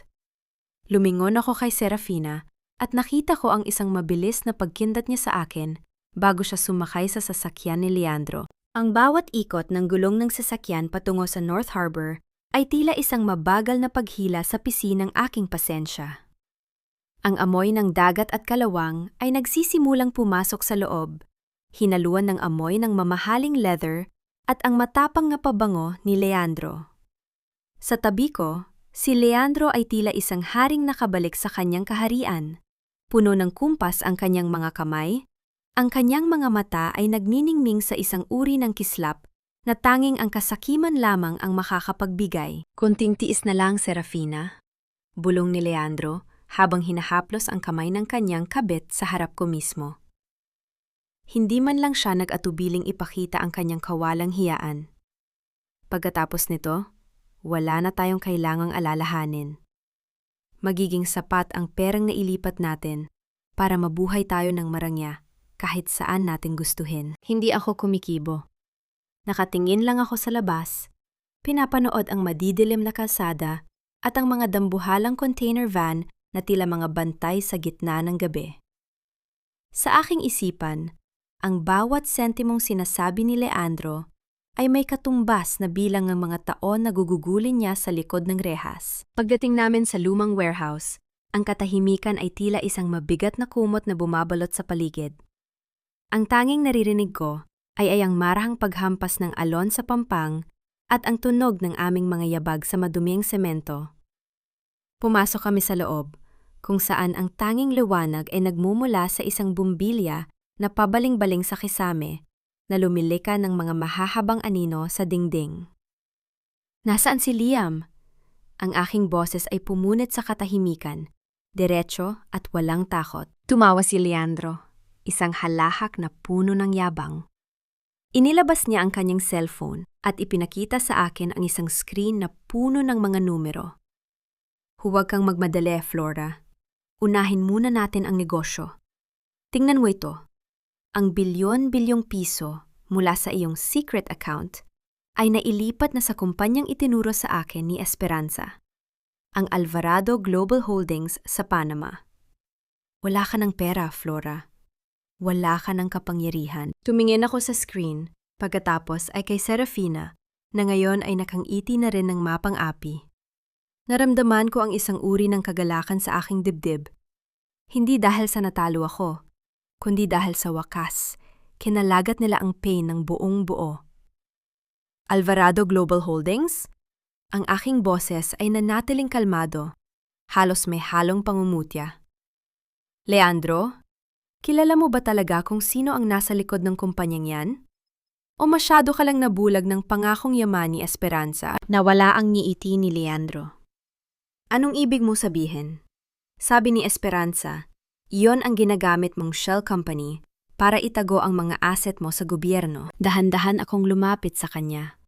Bawat hakbang ko ay tila isang pag-atake. Ang Alvarado Global Holdings ay isang ghost company. Itinatag ko yan hindi para magtago ng pera, kundi para magsilbing bitag sa mga taong tatangkang magnahaw sa akin. Ang perang inilipat mo? Hindi yan assets. Ang bawat sentimong pumasok sa account na yan ay otomatikong kinikilala bilang unsecured corporate debt na nakapangalan sa iyo bilang tagapirma ng transfer. Nakita ko ang unang patak ng pawis na gumulong mula sa noo ni Leandro. Ang kanyang mga mata ay nagsimulang gumala, tila naghahanap ng paraan upang tumakas sa isang kulungang siya mismo ang gumawa. Hindi totoo yan! Sabi ni Esperanza. Si Esperanza ay tauhan ko, Leandro. Putol ko sa kanya. Ang boses ko ay kasing lamig ng yelo. Lahat ng ibinigay niya sa iyo, ang password, ang account numbers, ang ideya ng paglipat ng pondo, ay bahagi ng aking plano. Hinayaan ko kayo magdiwang dahil gusto kong makita kung gaano kalalim ang inyong pagtraidor. At ngayon, hindi mo lang ninakawan ang asawa mo. Minakawan mo ang kumpanya ng mga Alvarado ng halagang hindi mo kayang bayaran kahit sa 10 buhay. Leandro, anong sinasabi niya? Tanong ni Serafina. Ang kanyang boses ay nanginginig na sa takot. Hinawakan niya ang braso ni Leandro. Ngunit sa pagkakataong ito, marahas siyang tinabig ng aking asawa. Manahimik ka! Sigaw ni Leandro sa kanyang kabit. Humarap siya sa akin. Ang kanyang muka ay punong-puno ng desperasyon. Nasaan ang pera, Flora? Ibalik mo ang pera. Ang pera ay nasa isang trust fund na hindi mo na kailanman mahahawakan, sagot ko. Ngayon, itatanong ko sa iyo sa huling pagkakataon. Nasaan ang anak ko? Nasaan si Liam? Bago pa makasagot si Leandro, isang tunog ng paparating na sasakyan ang bumasag sa tensyon. Ang tunog ng mga gulong sa graba ay mabilis at agresibo. Isang itim na van ang huminto sa pintuan ng warehouse. Mula roon ay bumaba ang 2 lalaki, ngunit wala silang dalang bata. Sa halip, hawak nila ang isang tablet. Sir, may problema, sabi ng isa sa mga lalaki nakatingin kay Leandro. Ang bata, wala na sa safe house. May kumuha sa kanya bago pa kami makarating. Naramdaman ko ang tila pagguho ng aking mundo. Lumingon ako kay Serafina at nakita ko ang isang mabilis na pagnisi sa kanyang mga labi na agad din niyang itinago. Isang katotohanan ang biglang sumampal sa akin. Sa larong ito, hindi lang si Leandro ang kalaban. May ikatlong panig na tahimik na kumikilos sa dilim. Serafina, ang boses ko ay puno ng panginginig ng galit. Anong ginawa mo? Lumingon sa akin si Serafina. Ang kanyang mukha ay wala na ang maskara ng takot. Sa halip, ang kanyang mga mata ay nagniningning sa isang uri ng tagumpay na mas masahol pa sa kamatayan. Sabi ko sa'yo, Flora, gusto kong makita ang pamilyang ito na lumuhod sa putikan. At kasama ka roon, biglang namatay ang bumbilya sa kisame. Ang buong warehouse ay binalot ng kabuuang kadiliman. Ang tanging naririnig ko ay ang mabilis na tibok ng aking puso at ang tunog ng isang pinto na marahas na isinara mula sa labas. Ang kadiliman sa loob ng bodega ay tila isang buhay na nilalang na bumabalot sa aking katawan. Sa gitna ng kawalan ng liwanag, ang bawat pandama ko ay naging mas matalas. Naririnig ko ang mabilis at gipit na paghinga ni Leandro, ang marahang paghakbang ni Serafina palayo, at ang tunog ng aming mga paa sa malamig na semento. Ngunit higit sa lahat, naririnig ko ang sarili kong tibok ng puso. Hindi ito tumitibok sa takot, kundi sa isang naglalagablab na pot na unti-unting lumalamon sa aking pagkatao. Leandro! Serafina! Buksan ninyo ang ilaw! Ang sigaw ni Leandro ay puno ng desperasyon. Ngunit tanging ang alingaw-ngaw lamang ng kanyang boses ang sumagot sa kanya. Manahimik ka, Leandro. Ang boses ko ay kasing lamig ng bakal. Sa kabila ng dilim, dahan-dahan akong humakbang patungo sa direksyon kung saan ko huling narinig si Serafina. Ang anak ko! Isang beses ko lang itatanong ito. Nasaan ang anak ko? Bakit mo sa akin itatanong, Flora? Ang tinig ni Serafina ay nagmula sa kabilang panig, puno ng mapang-asar na tono. Sabi ko sa'yo, si Doña Salvacion ang may hawak sa bata. Pero ang hindi mo alam, mas matalino ang biyenan mo kaysa sa akala mo. Habang abala kayong dalawa ni Leandro sa pag-aagawan ng pera, ang matanda ay nasa pribadong airport na. Handang ilabas si Liam sa bansa. Naramdaman ko ang tila paghinto ng daloy ng dugo sa aking mga ugat. Isang pribadong airport. Isang bansang walang extradition treaty. Kung makakaalis sila, hindi ko na kailanman makikita ang aking anak. Ang rasyonal at propesyonal na Flora ay tila biglang naglaho, pinalitan ng isang inang handang pumatay para sa kanyang dugo't laman. Inilabas ko ang aking cellphone. Ang liwanag ng screen ay tila isang sulo sa gitna ng kadiliman. Nakita ko ang mukha ni Leandro na punong-puno ng pawis at takot. At si Serafina na nakasandal sa isang container van, ang kanyang ngiti ay tila isang demonyong nagwagi. Walang aalis sa bodegang ito hanggat hindi ko makuha ang kailangan ko. Sabi ko habang mabilis na nagtitipa sa aking phone. Anong gagawin mo, Flora? Patawag ka ng pulis? Huli na ang lahat. Tawa ni Serafina. Hindi pulis ang tatawagan ko. Sagot ko. Ang airport na pupuntahan ni Salvacion? Ang pribadong hangar na iyon ay pagmamay-ari ng aking pamilya sa ilalim ng isang holding company. Sa isang pindot ko lang, ang lahat ng flight clearance ay kakanselahin. Walang eroplanong lilipad at walang sasakyang makakalabas sa gate. Nakita ko ang paglaho ng ngiti sa mukha ni Serafina. Sa unang pagkakataon, nakita ko ang tunay na takot sa kanyang mga mata. Mabilis siyang humakbang patungo sa akin, akmang aagawin ang aking phone. Ngunit bago pa siya makalapit, mabilis ko siyang hinarap. Hinawakan ko ang kanyang braso ng napakahigpit. Isang hawak na nagmula sa lahat ng sakit at traidor na ibinigay niya sa akin. Sobra-sobra na ang ibinigay ko sa iyo, Serafina. Ang pagkakaibigan ko, ang tiwala ko, pati ang respeto ko. Ngayon, kukunin ko ang lahat ng iyan pabalik sa paraang hindi mo malilimutan. Ang boses ko ay mababa, parang isang babala bago ang isang sakuna. Bitawan mo ako! Leandro, tulungan mo ako! Sigaw ni Serafina. Ngunit si Leandro ay nakatayo lamang doon, tila isang rebultong na wala ng buhay. Ang lalaking akala ko ay aking sandigan ay napatunayan ng wala itong kwenta sa harap ng tunay na bagyo. Isang malakas na tunog ng pagbangga ng metal sa pintuan ng bodega ang bumasag sa katahimikan. Ang pinto ay marahas na bumukas, at ang liwanag mula sa mga headlight ng sasakyan sa labas ay bumulaga sa amin. Isang grupo ng mga lalaking nakauniporme ng Villacorta Security ang pumasok, kasama ang aking abogadong si Catalina. Mang Flora, handa ng mga sasakyan. Ang kinaroroonan ni Doña Salvacion ay kumpirmado na. Ulat ni Catalina, ang kanyang mga mata ay kasing talim ng sa akin. Dalhin ninyo sina Leandro at Serafina sa autoridad. Siguraduhin ninyong walang makakalusot. Utos ko habang naglalakad palabas ng bodega. Ang bawat hakbang ko sa graba ay tila isang martsa ng hustisya. Flora, patawarin mo ako! Para kay Liam! Sigaw ni Leandro mula sa loob. Ang kanyang boses ay tila isang sawi na humihingi ng awa. Ngunit hindi na ako lumingon. Ang bawat salita niya ay wala ng halaga. Tila isang hanging lumipas na walang iniwang bakas. Sumakay ako sa sasakyan. Sa tabi ko, nakalagay ang isang tracking device na nagpapakita ng isang maliit na pulang tuldok na mabilis na gumagalaw patungo sa timog. Si Liam.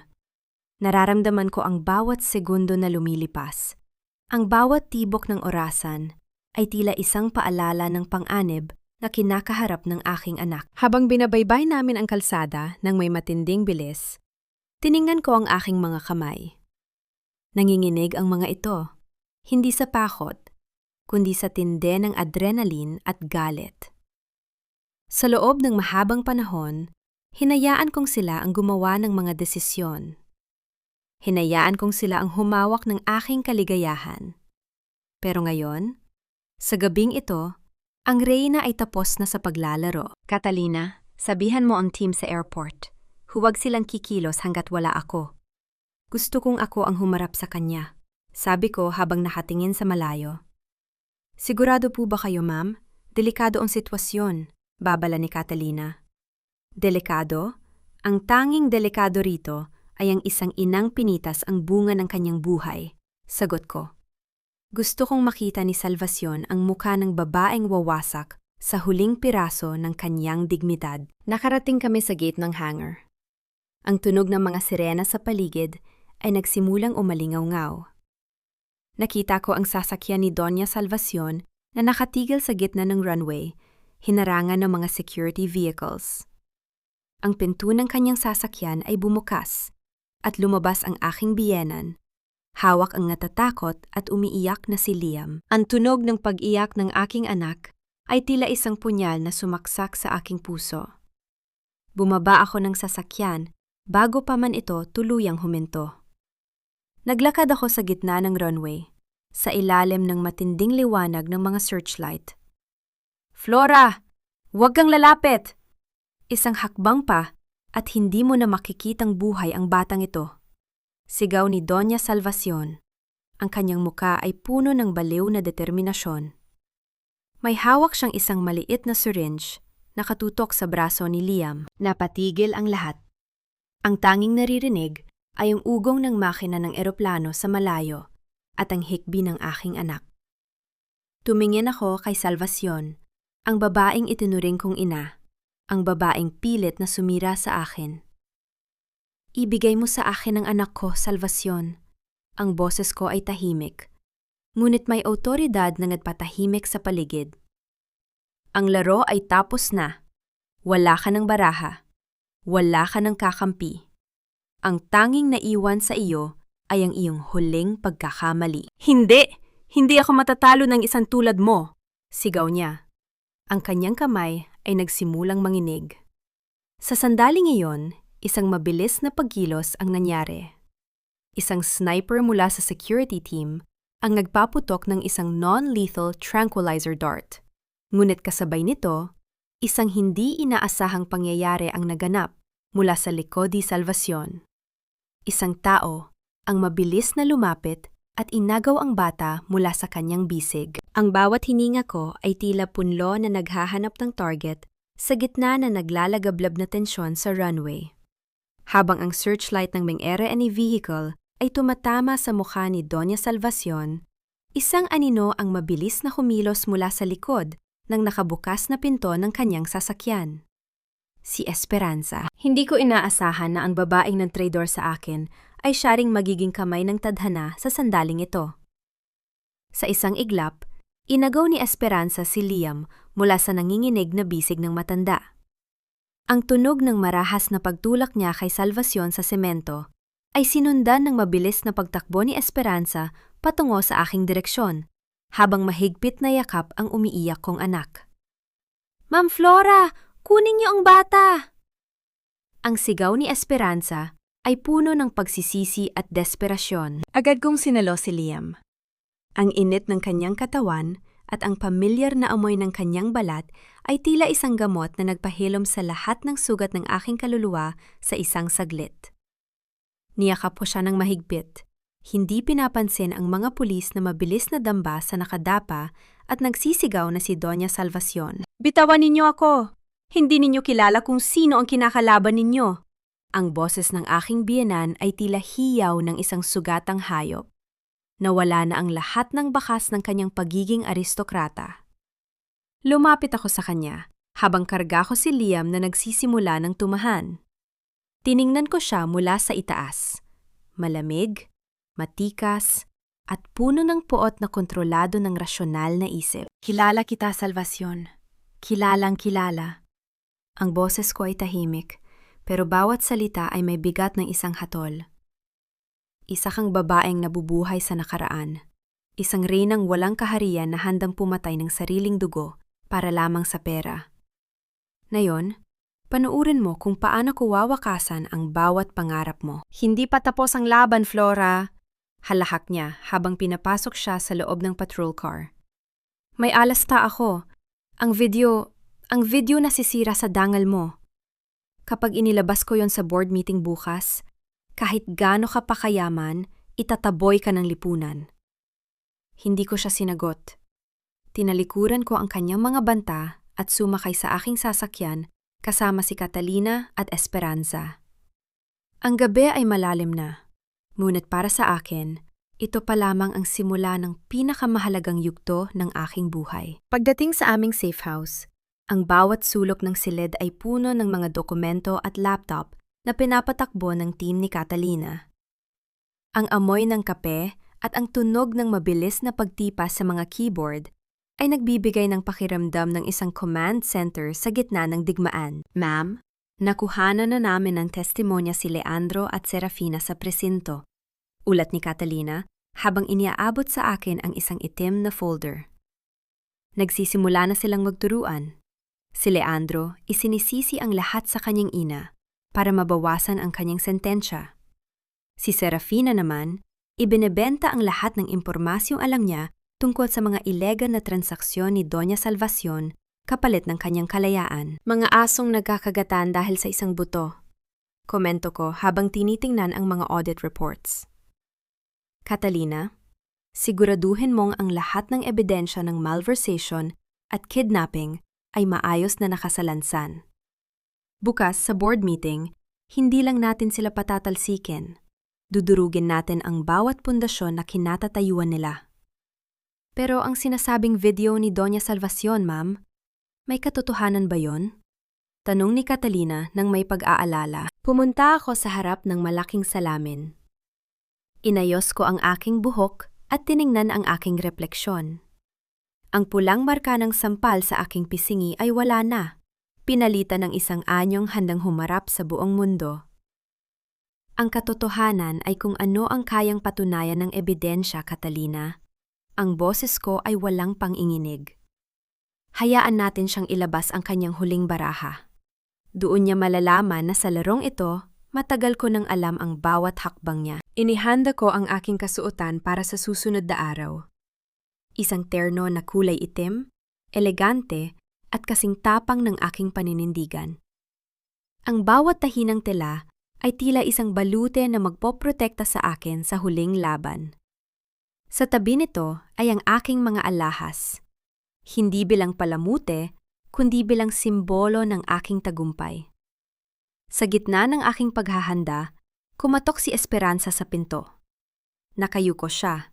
Ang kanyang mga mata ay namamaga sa pag-iyak. Ma'am Flora, alam ko pong wala akong karapatang humingi ng tawad, pero ginawa ko lang po yun dahil sa pamilya ko, bulong niya. Esperanza, ang pagliligtas mo kay Liam ang dahilan kung bakit hindi ka muna makukulong ngayong gabi. Sabi ko nang hindi tumitingin sa kanya. Pero wag mong isipin na sapat na yon para makuha ang tiwala ko muli. Bukas, ikaw ang magiging saksi ko laban sa kanila. Yan ang tanging paraan para maisalba mo ang sarili mo. Gagawin ko po ang lahat, ma'am, pangako. Nang makaalis si Esperanza, muli akong tumingin sa bintana. Ang mga bituin sa langit ay tila mga tahimik na saksi sa aking paglalakbay. Bukas ay ang board meeting ng Alvarado Group. Ang araw kung saan ang lahat ng pagsasakripisyo, ang lahat ng sakit, at ang lahat ng kataksilan ay hahantong sa isang huling hatol. Biglang tumunog ang aking personal na cellphone. Isang email mula sa abogado ni Doña Salvacion. May kalakip itong isang file, isang video, na may pamagat na The Fall of Flora. Binuksan ko ang video. Ang aking mga mata ay nanatiling matatag habang pinapanood ang bawat segundo nito. Ang nilalaman ay sapat na upang sumira sa kahit sinong babae. Ngunit para sa akin, ito ay isa lamang piraso ng puzzle na matagal ko nang inaasahang lilitaw. Numiti ako ng napakanipis. Isang niting puno ng lihim na tagumpay.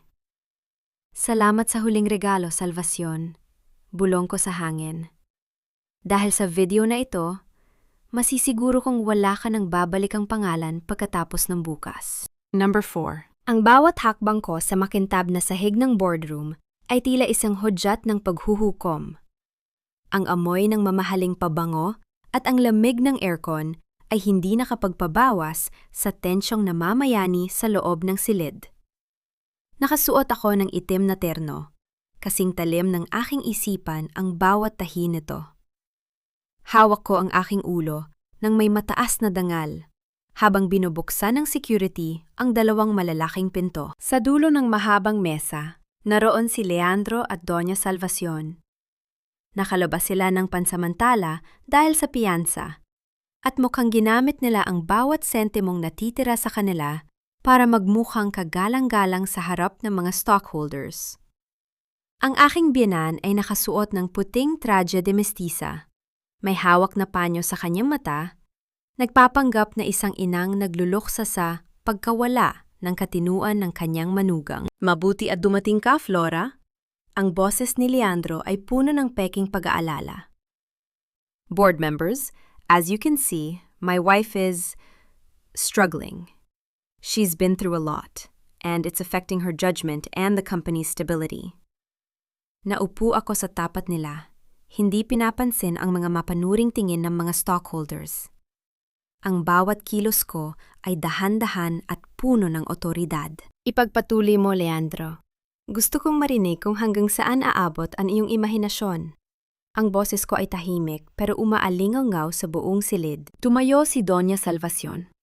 Ang kanyang mga kamay ay nanginginig sa emosyon. Mga kasama sa board, hindi lang po pera ang pinag-uusapan dito. It's about morality. We have proof that Flora has been manipulating the company's funds for her personal vendetta.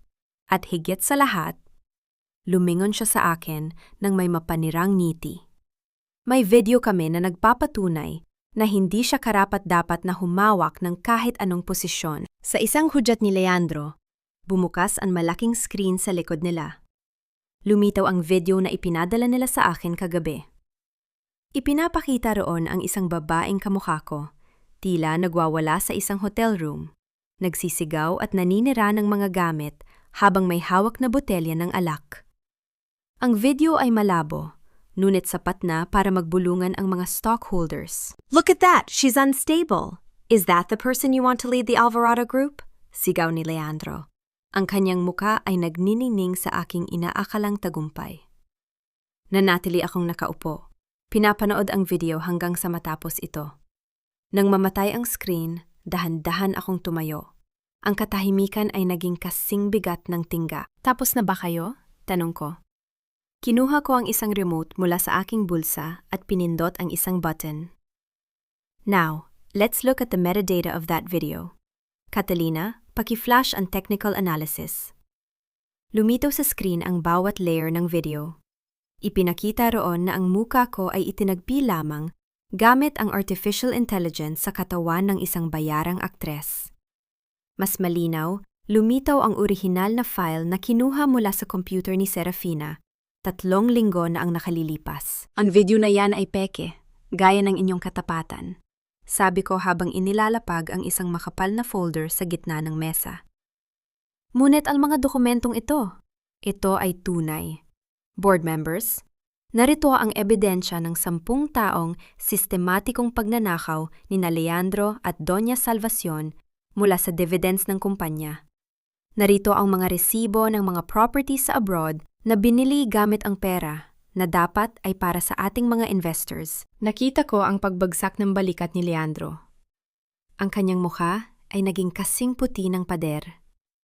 Si Doña Salvacion naman ay pilit na tumatayo, ngunit ang kanyang mga tuhod ay tila nawala ng lakas. At para sa inyong kaalaman, patuloy ko, ang bawat salita ko ay tila isang sampal sa kanilang pagkatao.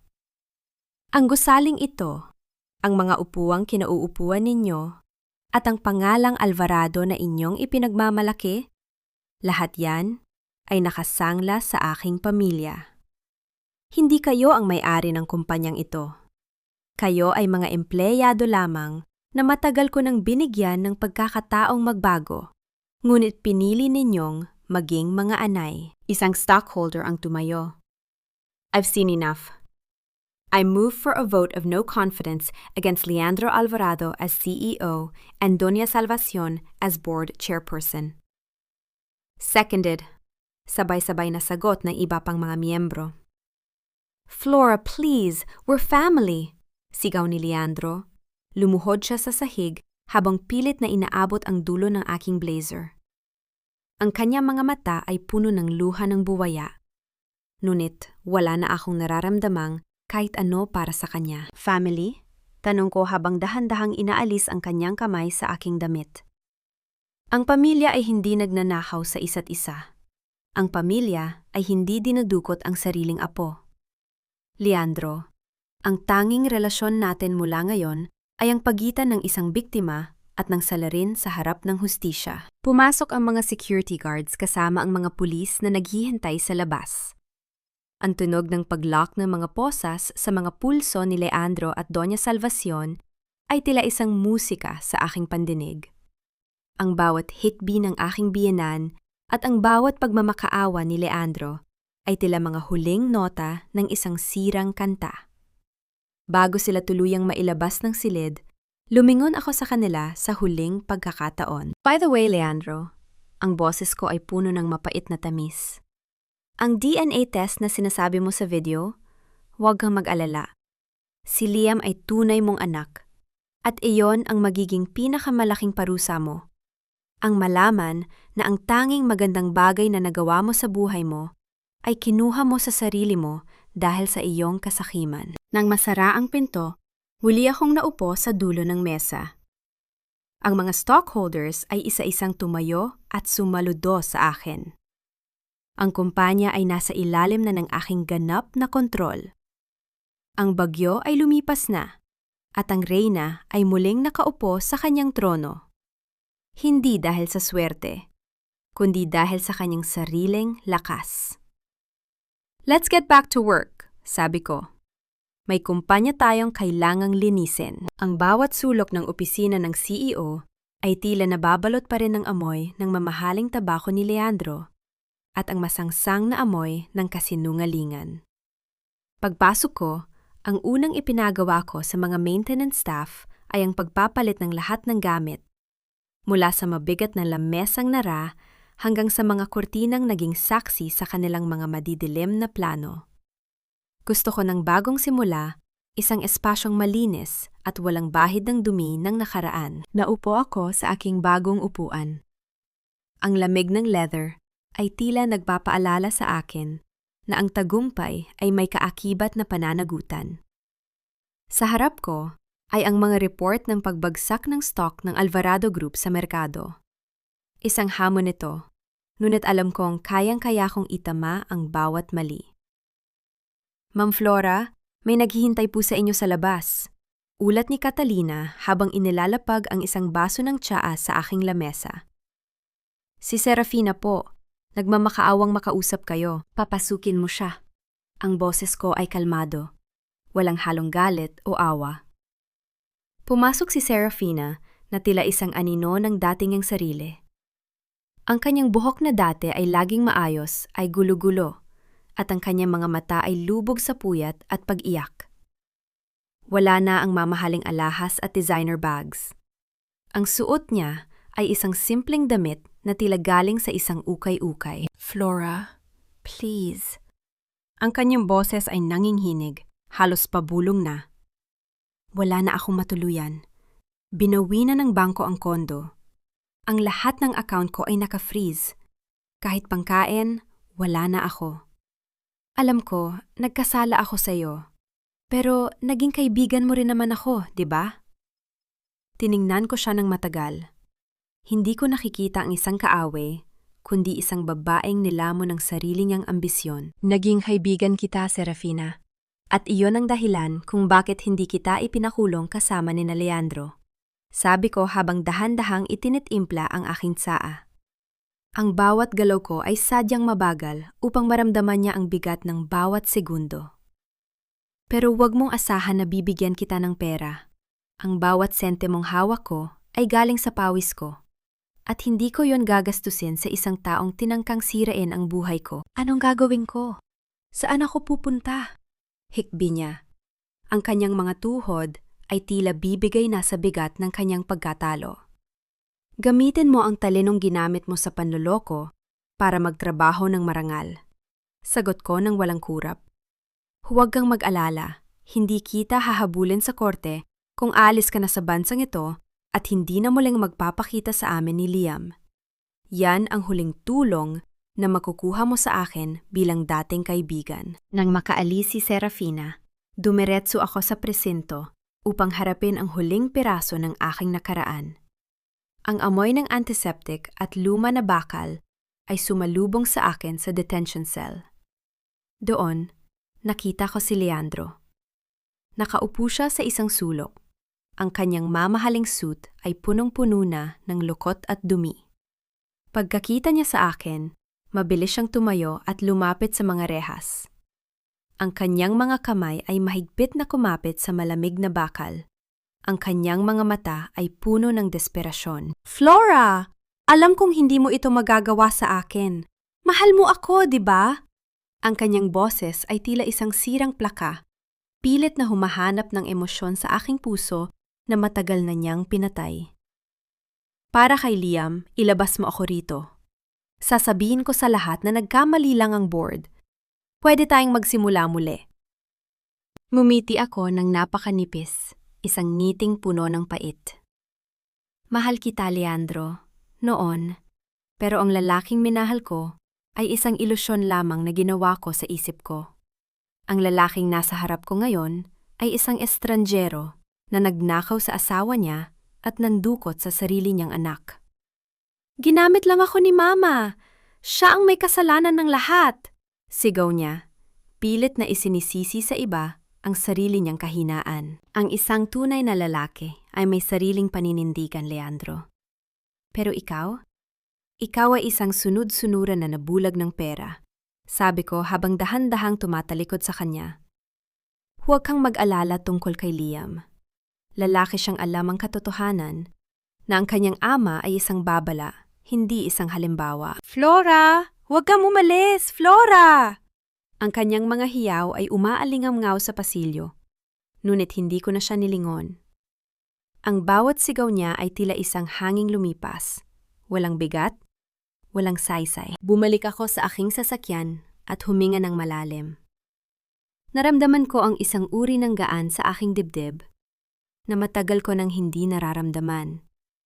Ang imperyo ng mga Alvarado na binuo sa kasinungalingan ay tuluyan ng gumuho at sa ibabaw ng mga guho nito, itatayo ko ang isang kahariang matatag, tapat at puno ng tunay na pagmamahal para sa aking anak. Sa kalsada, habang pinagmamasdan ko ang papalubog na araw, nakita ko ang refleksyon ni Liam sa screen ng aking phone. Masaya siyang naglalaro kasama si Esperanza sa safe house. Alam kong may mahaba pa kaming paglalakbay para sa paghilom, ngunit sa unang pagkakataon, ang hinaharap ay hindi na madilim. Catalina, ihanda mo ang mga dokumento para sa rebranding ng kumpanya. Sabi ko sa aking abogado sa kabilang linya. Hindi na ito Alvarado Group. Mula ngayon, tatawagin na itong Villacorta de Alvarado Holdings. Isang pangalang magpapaalala sa lahat na ang katatagan ay nagmumula sa katotohanan. Ang sikat ng umaga na tumatago sa malalaking bintana ng aking bagong opisina ay tila isang mainit na yakap ng pag-asa. Wala na ang mabigat at nakakasakal na dekorasyon ng mga Alvarado. Pinalitan ko ito ng mga disenyong moderno, maliwanag at puno ng buhay. Ang bawat sulok ay nagpapaalala sa akin na ang dilim ng kahapon ay tuluyan ng naglaho at ang hinaharap ay ako na ang sumusula. Nakatayo ako sa harap ng salamin.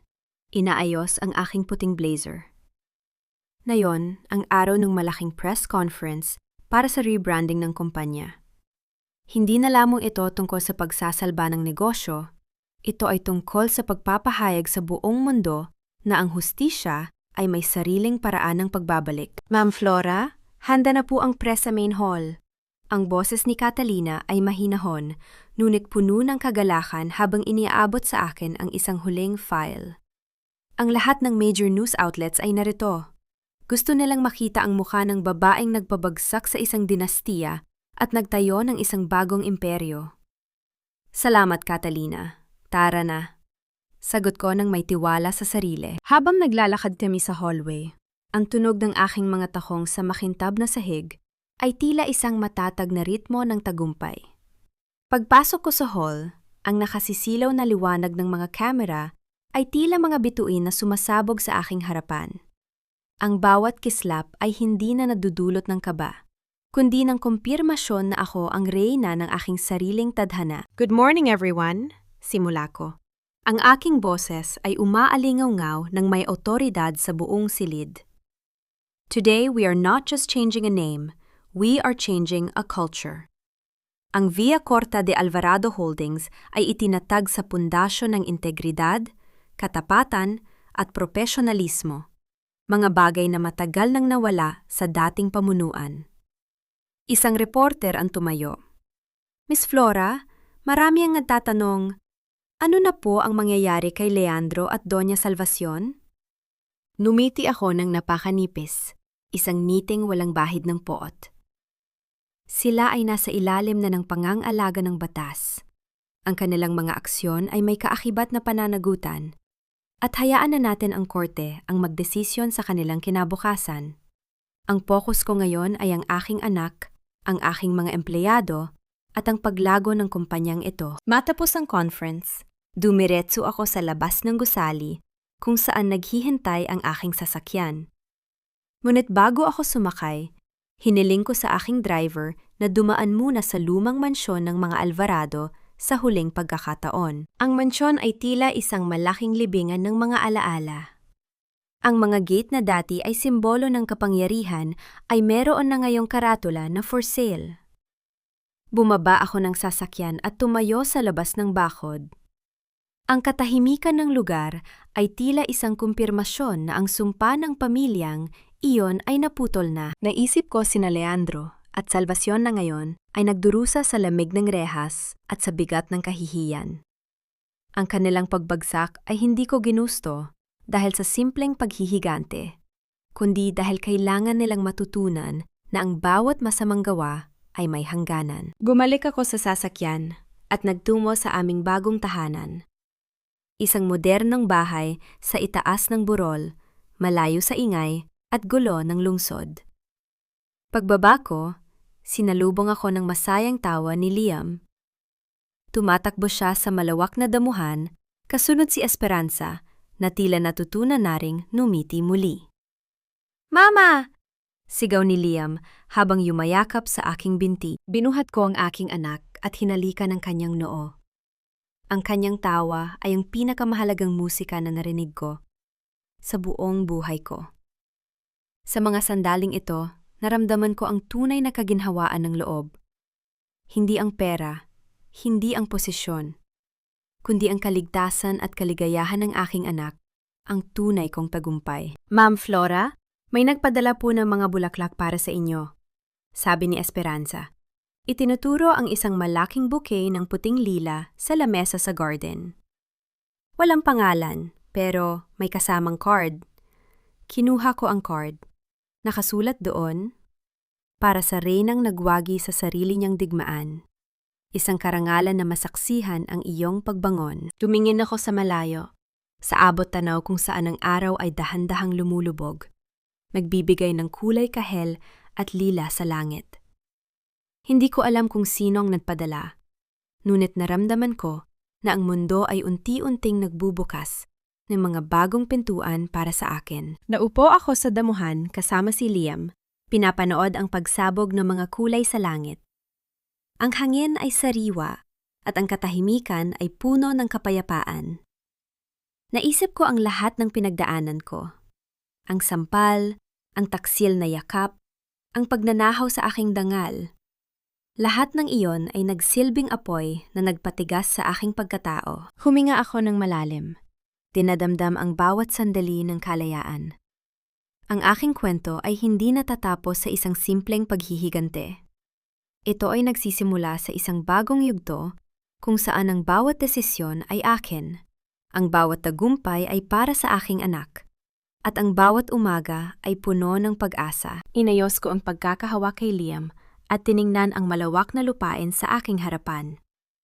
Ang bawat puno, ang bawat bulaklak, at ang bawat hininga ko ay nagpapaalala sa akin ng isang katotohanan na hinding-hindi ko na makakalimutan. Tiningnan ko ang aking refleksyon sa screen ng aking phone na nakapatay. Ang babaeng nakikita ko ay hindi na ang biktima ng mga Alvarado. Siya ay isang babaeng buo, matatag, at malaya. Hindi ako biktima. Bulong ko sa hangin habang ang huling sinag ng araw ay naglalaho. Ako ang tadhana. Ang bawat pagpalit ng panahon sa loob ng nakalipas na 5 taon ay tila isang marahang pagpunit sa mga pahina ng isang madilim na aklat. Ang mga sugat na dati ay nagdurugo at tila hindi na maghihilom ay unti-unti nang naging mga pilat. Mga paalala ng aking katatagan, hindi ng aking pagkatalo. Ang bawat umaga na nagdadala ng liwanag sa aking silid ay hindi na puno ng kaba, kundi ng isang malalim at payapang katarungan. Nakatayo ako sa harap ng puntod ng aking ama, hawak ang isang pumpon ng sariwang puting rosas.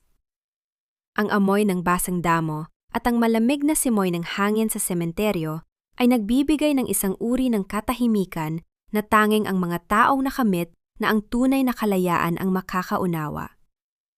Dahan-dahan kong inilapag ang mga bulaklak sa ibabaw ng marmol na may nakaukit na pangalan ng aking ama. "Tapos na tayo, Tay," bulong ko. Ang aking tinig ay matatag at walang panginginig. Ang kumpanyang binuo mo ay muli nang nagniningning. Ang pangalang De Alvarado ay hindi na muling mababahiran ng dumi. Malaya na kami. Sa aking isipan, sumagi ang mga balita tungkol sa mga taong minsan ay nagtangkang sumira sa akin.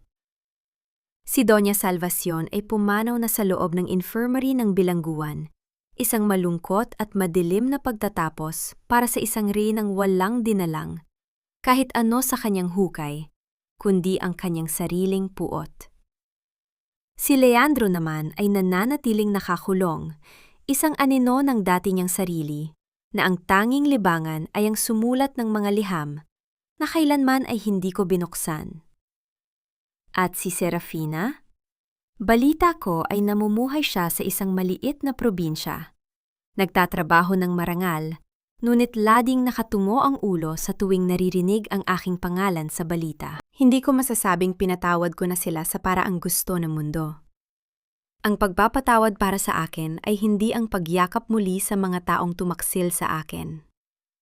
Ang tunay na pagpapatawad ay ang pagbitaw sa bigat ng galit na dinala ko sa aking puso.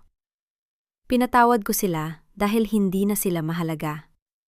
Pinatawad ko sila dahil ang aking kaligayahan ay hindi na nakadepende sa kanilang pagdurusa. Mama, halika na po. Baka mahuli tayo sa flight. Ang masayang sigaw ni Liam mula sa loob ng sasakyan ay nagpabalik sa akin sa kasalukuyan. Si Liam, na ngayon ay 6 na taong gulang na, ay ang buhay na patunay ng aking tagumpay. Ang kanyang mga mata ay nagniningning sa talino at kabutihan, malayo sa kasakiman na namayani sa kanyang amain. Sa bawat ngiti niya, nakikita ko ang hinaharap na malinis, matatag, at puno ng pag-ibig. Sumakay ako sa sasakyan at naramdaman ko ang maliit na kamay ni Liam na humawak sa aking palad. Ang init ng kanyang balat ay tila isang selyo ng aking panalo.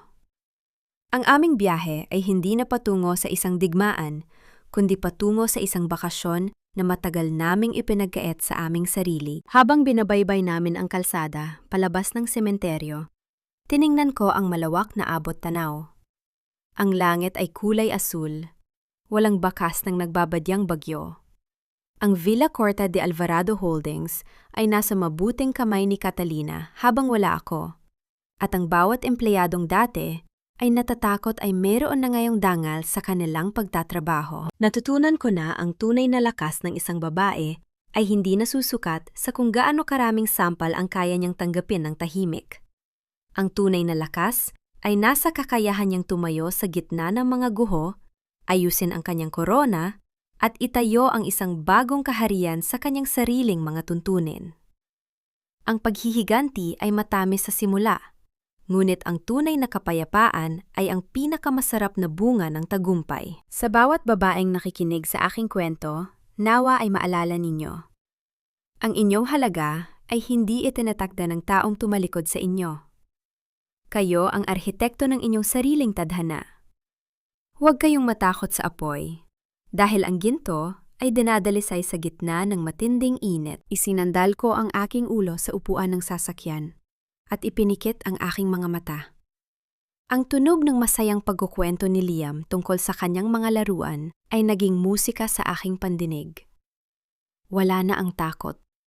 Wala na ang galit. Ang tanghing natira ay ang babaeng muling nabuo, muling nakatayo, at muling nagmamahal. Higit sa lahat, ang babaeng natutunang mahalin ang kanyang sarili ng higit sa kahit na ano. Nakangiti ako habang dahan-dahang lumalayo ang aming sasakyan sa nakaraan. Ang kwento ko ay hindi nagtatapos sa "Salamat sa Diyos, tapos na." Ito ay nagtatapos sa "Salamat sa sarili ko." Dahil hindi ako sumuko. Ako si Flora de Alvarado, at sa wakas, ang aking buhay ay akin na.